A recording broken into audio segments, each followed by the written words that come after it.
Wow, Deion Sanders keeps finding ways to be newsworthy and interesting. Now he wants to dictate the 2025 draft, and he's using himself as an example. And I think I might be an outlier on this. I think a lot of you are going to agree with him.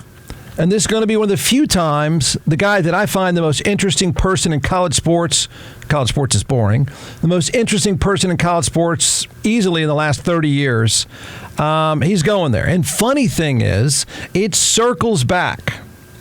It circles all the way back with an interesting angle to the Dallas Cowboys. Okay, can you blame a star player coming out of college for wanting to pick a place to play?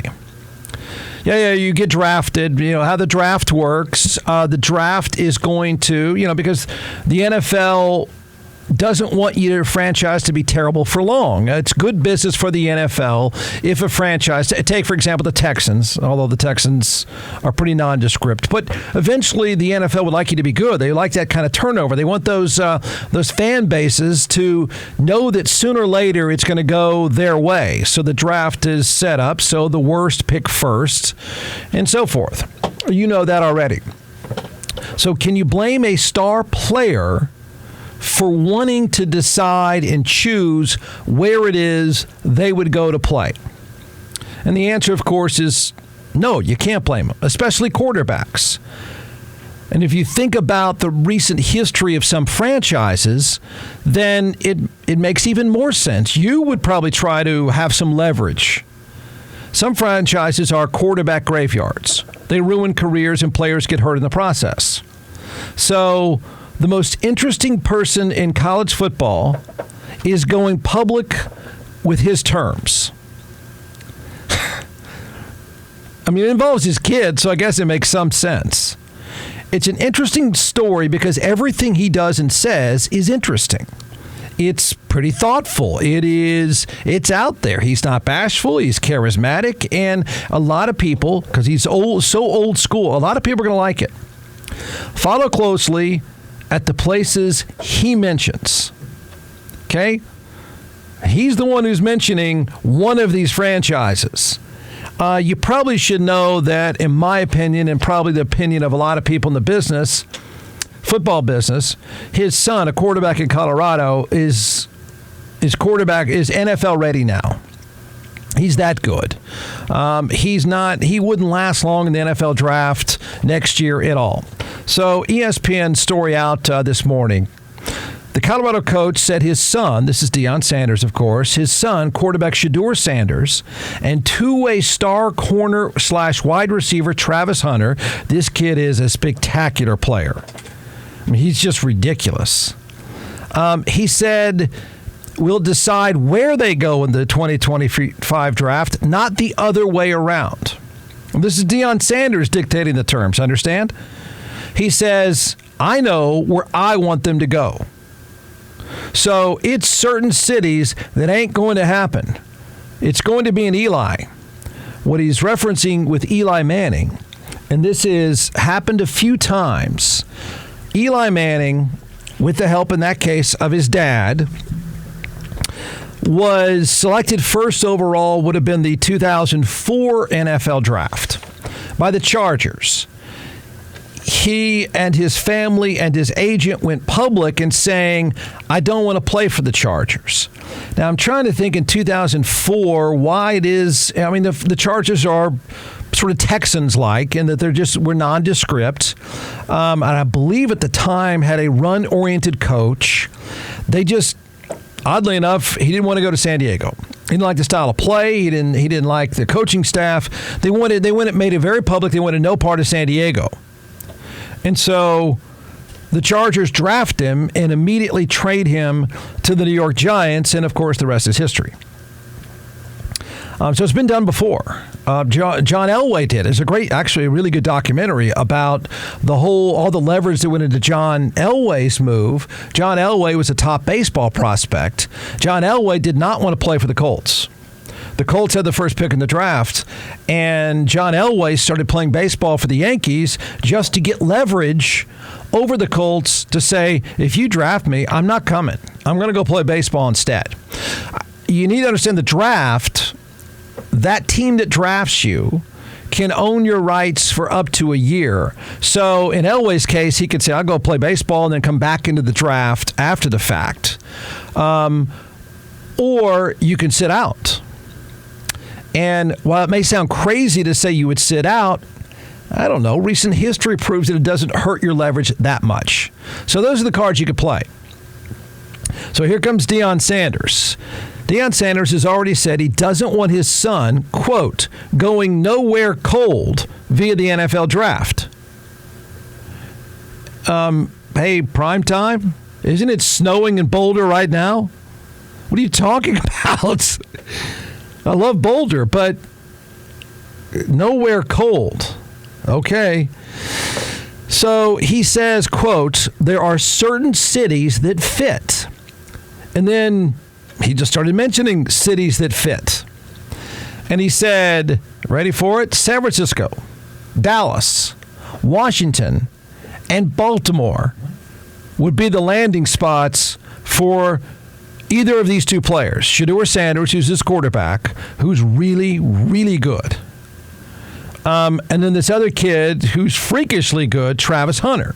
So he's out there just talking on their behalf. And I think he's laid down the law already.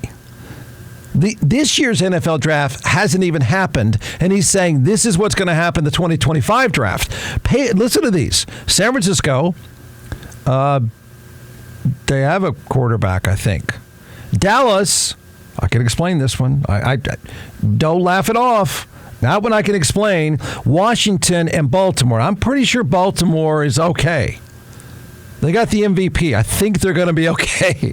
But he may be also talking about this other player, Travis Hunter, who's really, really good also. He says, there were certain cities for me. And so he was drafted by the Atlanta Falcons in '89. And he says, Atlanta fit. And I want that for my kids, all of them. I want the right fit for my players. Atlanta was the first time I saw black people in positions of authority, and it blew my mind. It was real in Atlanta. I'd never seen anything like that in my life. So, Shedeur Sanders, who took an absolute beating last year because his offensive line is trash, and his dad even said so.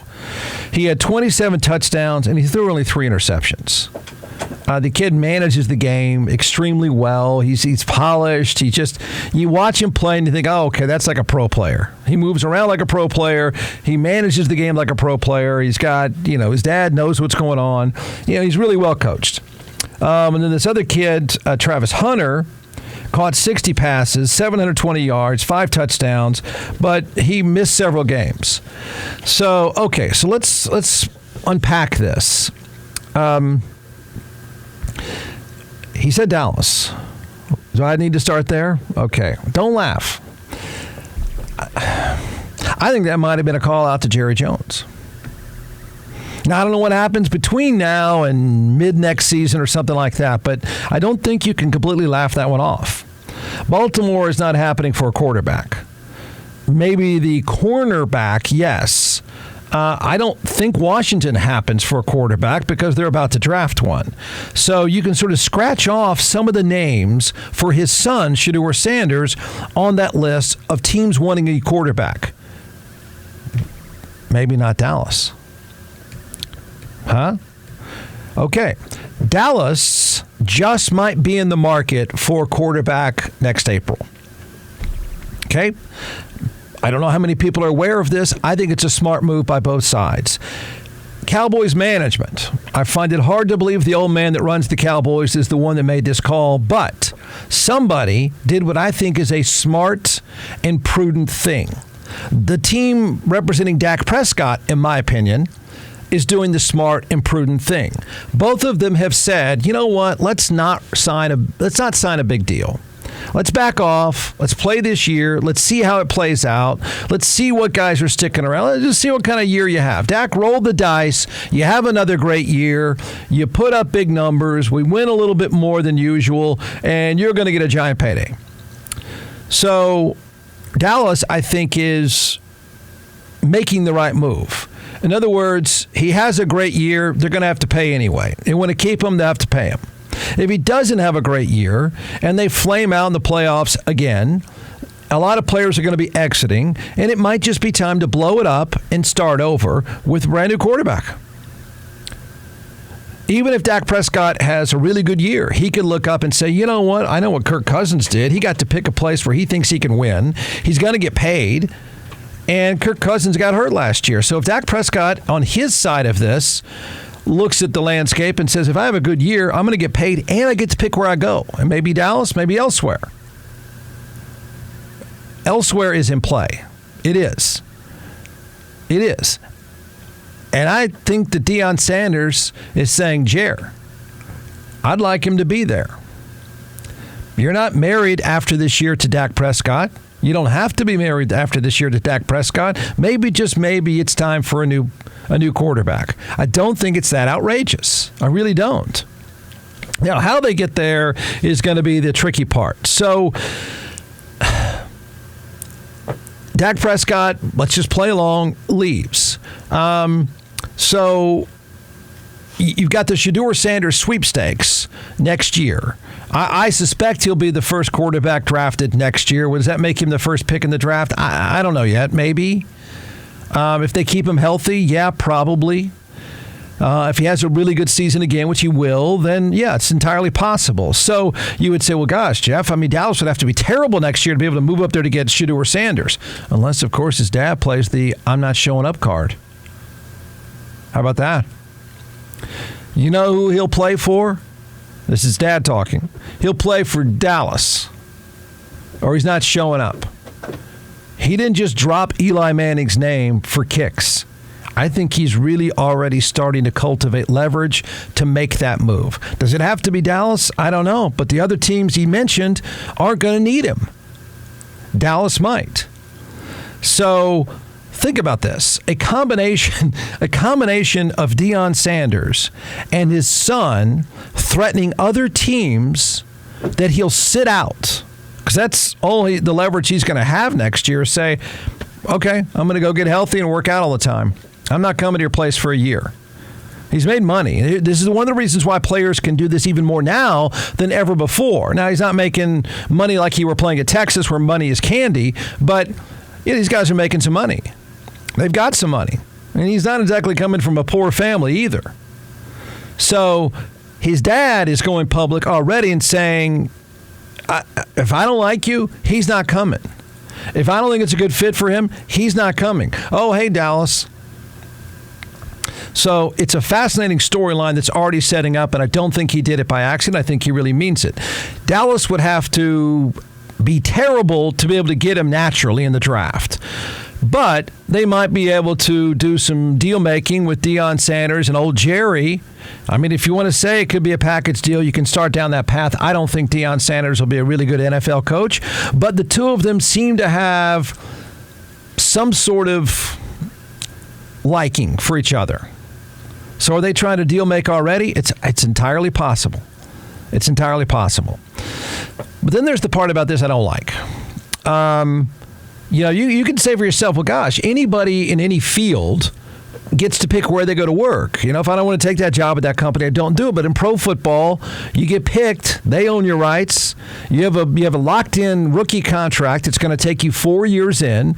Typically, you can start to renegotiate at 3 if you're any good. So you are locked in. Well, maybe you think, gosh, I don't want to end up like those other guys. I don't want to end up in Cleveland. I don't want to end up in some of these franchises that are the dark hole for quarterback play. So I'm gonna get whatever leverage I can. Here's what I don't like.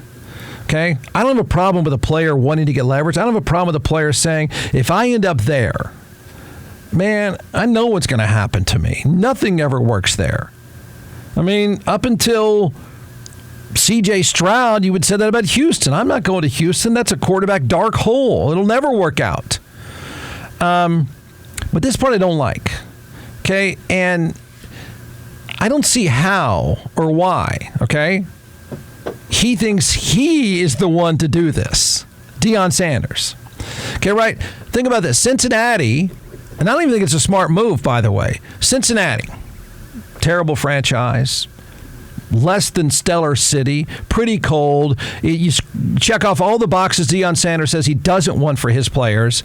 It had been a terrible place. Joe Burrow shows up, the first pick in the draft, and they go to the Super Bowl. Joe Burrow seems fine with it. He seems to handle it just fine. Houston had always been terrible. C.J. Stroud shows up, and they're a division winner and a playoff team. Okay? A player trying to find the best spot for them is one thing, and that's cool. If you got some money put away and you want to use some leverage and you want to say, you can draft me, I'm going to go Eli Manning on you, and I'm not going to show up to work. So it's not in your best interest. And the leverage you have is that team has used a draft pick on your rights. They don't want to just throw that away. They got to get something for it. So you do have some serious leverage here. And that's cool. Having Deion Sanders take this whole thing over is too much. It's a little much. Like, back off. The guy this is too power hungry. As a head coach, I know it's his son, but he's also talking about other players. He's got another player who's going to be a first-round pick. He's got another player who's going to be a top 15 pick. So he's got two guys, and maybe more. He'll probably find somebody else. So he's going to have a few top-flight players. But you can't do this publicly. You're already speaking on behalf of Travis Hunter. Maybe he doesn't care where he plays. Why don't you let him pick that, or let his agent pick that? As the head coach, this is what I'm really have a problem with. As the head coach, you can advise. If somebody wants to sit down and talk to you about it, you say, listen, guys, I've been there. And that's one of the appealing things for players about Deion Sanders is he is not just a superstar, one of the best players ever to play the game, but he played a long time, and you could sit there and pick his brain. This is why college players are going to go play for him, because he was an NFL superstar. And you can give him advice. Oh, man, don't end up there. Here's what's going to happen. You play in those conditions, here's what's going to happen. You can advise.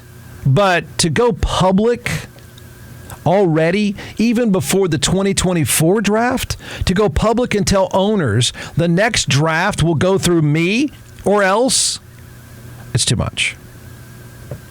That's not your place.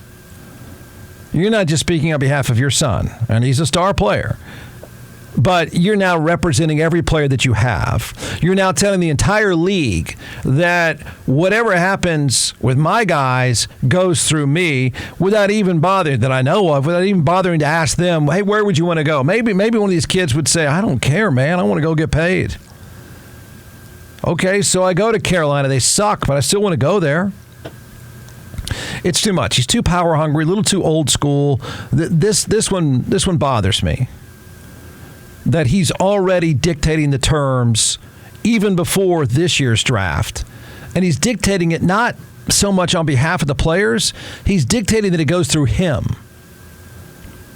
And in this case, I think it's too much. I don't think it's his place. I don't think it's the right role, and it's certainly not the right role publicly.